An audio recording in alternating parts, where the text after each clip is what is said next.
আমরা যেন টি-20 বিশ্বকাপ খেলতে পারি, কারণ আমাদের ক্রিকেটাররা এটা কষ্ট করে অ্যাচিভ করেছে। কিন্তু আমাদের যে নিরাপত্তা ঝুঁকি ভারতে খেলার ক্ষেত্রে, সেই নিরাপত্তা ঝুঁকি পরিস্থিতির কোনো পরিবর্তন ঘটে নাই। আজকের অনুষ্ঠানটি অন্যরকম বা বিশেষ হয়েছে যার জন্য তার নাম বা তাকে এখানে স্ক্রিনে দেখা যাচ্ছে, সুতরাং আপনারা সবাই তাকে চেনেন, তার জন্য আর অন্য কোনো বিষয় দেওয়ার দরকার নাই। সাকিব আল হাসানকে স্বাগত জানাচ্ছি জার্মানি বনশন থেকে। সাকিব, আপনাকে স্বাগত জানাই। সাকিব এই মুহূর্তে আছেন মার্কিন যুক্তরাষ্ট্রের উইসকনসিন অঙ্গরাজ্যের মেডিসনে। আমাদের সঙ্গে আছেন ঢাকা বিশ্ববিদ্যালয়ের আইন বিভাগের অধ্যাপক professor doctor Asif Nazrul. Doctor Asif Nazrul, আপনাকেও আমাদের অনুষ্ঠানে স্বাগত জানাই। আপনার যে এই সময়টা, যে সময়টার মধ্যে আপনি আসলে ক্রিকেট খেলতে পারছেন না, এই সময়টা আপনি কিভাবে কোপ আপ করছেন, যে মানে দলের ভেতরে বাইরে আপনার যে অবস্থান সে সবকিছু মিলিয়ে? সিচুয়েশন তো অবশ্যই আমার জন্য খুবই ডিফিকাল্ট, টাফ। এটা তো মনের পেছনে সবসময় মনে হতেই থাকে যে না, আমি খেলতে পারছি না কিংবা খেলতে পারবো না। হ্যাঁ, যদিও এখন কোনো খেলাই হচ্ছে না, আনসার্টেনটিতে আছে কখন খেলা শুরু হবে কিংবা কখন হবে না। বাট যখনই হবে তারপরেও তো আমি জানি না যে আমি আসলে, আমার টাইম তো আছে আরো প্রায় 6 মাস, 5.5 মাস, 6 মাসের মতো। আমার তো অতদিন বাকি আছে। সো যদি নেক্সট 1 মাস পরে খেলা শুরু হয়ে যায়, সো আমি আরো 4 মাস, 5 মাস, 6 মাস পরে খেলবো। তো ওই জায়গাটা তো অবশ্যই খারাপ লাগে এবং খারাপ লাগার মতোই বিষয়। বাট আমার কাছে মনে হয় এটাও একটা এক্সপিরিয়েন্স, শেখার অনেক কিছু আছে। আসলে অনেক সময় বা অনেক কিছুই আমরা অবহেলা ছলে দেখি কিংবা নেওয়ার চেষ্টা করি, যেটা আসলে নেওয়া উচিত না। আমার কাছে মনে হয় এই বড় শিক্ষাটা আমি খুব ভালোভাবে পেয়েছি। আপনার সাথে যখন আমার লাস্ট কথা হয়েছিল 2016 সালে, তখনও আপনি তার কিছুদিন আগে আপনার কিছুটা ব্যানের মধ্যে দিয়ে আপনি যাচ্ছিলেন, সেটি একটি অন্য কারণে, এবং তখন আপনি বলেছিলেন যে খেলা না থাকলে আপনার পক্ষে এইটা মেনে নেওয়া অনেক কঠিন, খেলাটা আপনি এতই এনজয় করেন আসলে।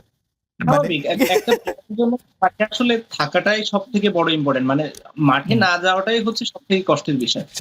ধরেন আমি খেলছি, কোথায় খেলছি অত ইম্পর্টেন্ট না, আমি যে খেলছি এটাই আমার কাছে ইম্পর্টেন্ট। সো ওই জায়গাটাতে যখন আপনি যেতে পারছেন না কিংবা খেলতে পারছেন না, স্বাভাবিকভাবে অনেক অনেক খারাপ লাগার বিষয় এখানে থাকে।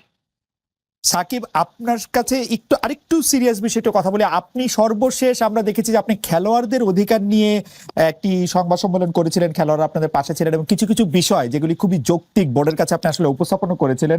সেই উপস্থাপন করে আপনি যেই দাবিগুলি জানিয়েছেন তার কতগুলি মানা হয়েছিল সঙ্গে সঙ্গে, তার কতগুলি কিছুদিন পরে মানা হয়েছিল, সেই দাবিগুলি সম্পর্কে বা সেই বিষয়গুলি নিয়ে আপনি আর কোনো খোঁজ রাখছেন কিনা, বা কেউ আপনার কাছে আর কোনো কিছু বলছে কিনা, আপনার কাছে কতটা কি মনে হচ্ছে যে সেই দাবিগুলি কতটা মানা হয়েছে?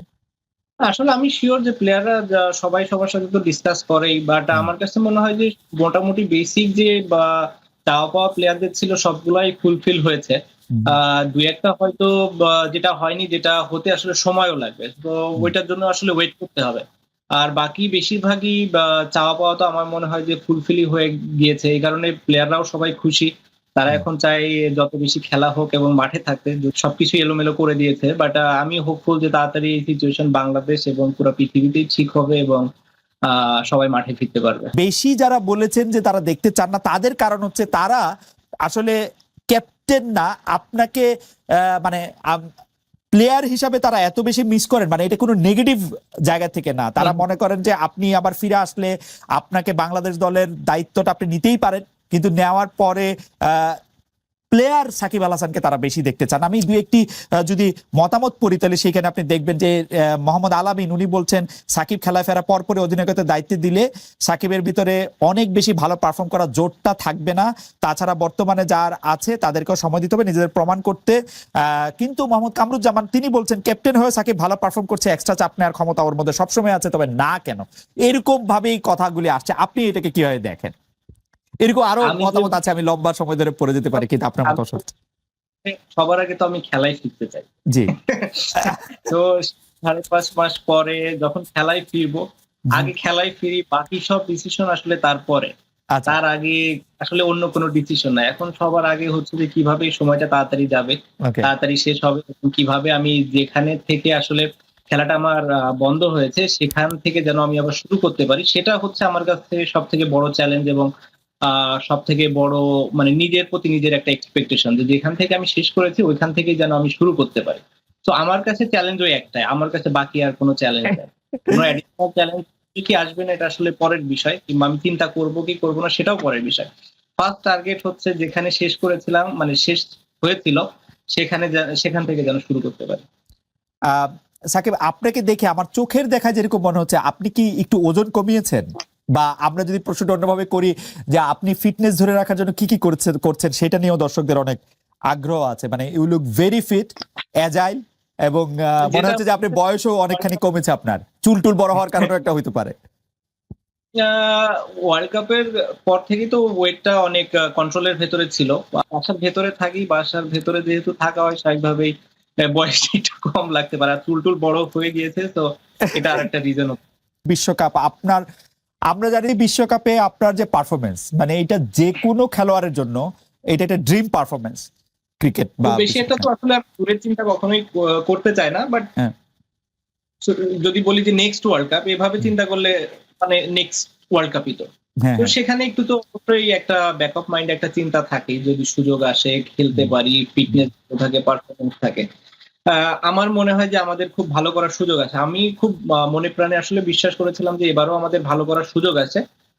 আমরা খুব কাছাকাছিও ছিলাম, হয়তো ছোটখাটো দুই একটা কারণে আমরা আমাদের পুরো পোটেনশিয়াল অনুযায়ী আসলে খেলতে পারিনি, বাট আমরা এই জিনিসটা চেঞ্জ করতে পারবো, এবং আমরা যে ধরনের টার্গেট নিয়ে যাব সেই টার্গেট অ্যাচিভ করতে পারবো বলে আমার মনে হয়। এবং যেহেতু এশিয়াতে খেলা, সাবকন্টিনেন্টে খেলা, মানে আমাদেরকে অন্য টিমদের আসলে ভয় করা উচিত হবে বলে মনে করি ওই সময়টাতে। এখন যেভাবে আমাদের ক্রিকেটের অবস্থা আছে বা রিবিল্ডিং একটা সিচুয়েশনে আছে, হয়তো এর ভেতরে খুব ভালো একটা পর্যায়ে চলে আসতো বলে আমি বিশ্বাস করি টিম।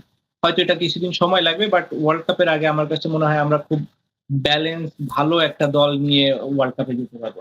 বলি যে এরকম জনশ্রুতি চালু আছে যে আপনিও 2019 সালে 18 সালে যে নির্বাচন হয়েছিল সেই নির্বাচনে কম্পিট করতে চেয়েছেন প্রধানমন্ত্রী শেখ হাসিনার কাছে গিয়ে। মানে একরকম আমরা এরকম শুনেছি যে সাকিবও আসলে এমপি নির্বাচন করবেন বা এমপি হবেন, এমনকি আমরা এতদূর পর্যন্ত শুনতে পেয়েছিলাম যে সাকিব আসলে আরো বড় কিছু পেতে যাচ্ছেন। ঘটনাটা কি ঠিক? আপনি কি আসলে এমপি হতে চেয়েছিলেন 2018 সালে? আসলে কিছু জিনিস আসলে এটা খুব গোপনীয় সিচুয়েশনে থাকাই ভালো, খুব গোপনীয়তার সাথে থাকা ভালো। এই একটা জিনিস আছে যেটা আসলে কখনো প্রকাশ পাওয়াই উচিত না। না, এটা ডিক্লাসিফাইড হওয়ার সময় আসে নাই? ডিক্লাসিফাইড হওয়ার সময় মানে আমার ধারণা যদি আমি কোনোদিন পলিটিক্সে আসিও সেটাও আসবে না, আর কোনোদিন না আসিও সেটাও আসবে না। তো এটা এমন একটা সিক্রেট, এবং ইন্টারেস্টিং। আমি চাই এটা কেউ কখনো জানে। এই যে আমার আমি শিওর আমার কৌতূহল বাড়লো এবং আমাদের দর্শকদের কৌতূহল অনেক বাড়লো। যাক, কৌতূহলটা তো আপনি জায়গার মানে মানুষের কৌতূহল জায়গার মতোই জায়গা, এবং যে সাবজেক্টটা নিয়ে আপনি বলছেন এখানে অনেকেরই কৌতূহল থাকা খুবই স্বাভাবিক। আমি যদি আমার জায়গায় না থাকতাম আমারও কৌতূহল থাকতো, এটাই স্বাভাবিক। বাট এই যে দুই একটা কৌতূহল মানুষের মনে আসলে থাকার দরকার, সব কৌতূহল যদি আপনি প্রকাশ করে দেন আসলে মানুষেরা তখন আমাকে নিয়ে আগ্রহ থাকবে না।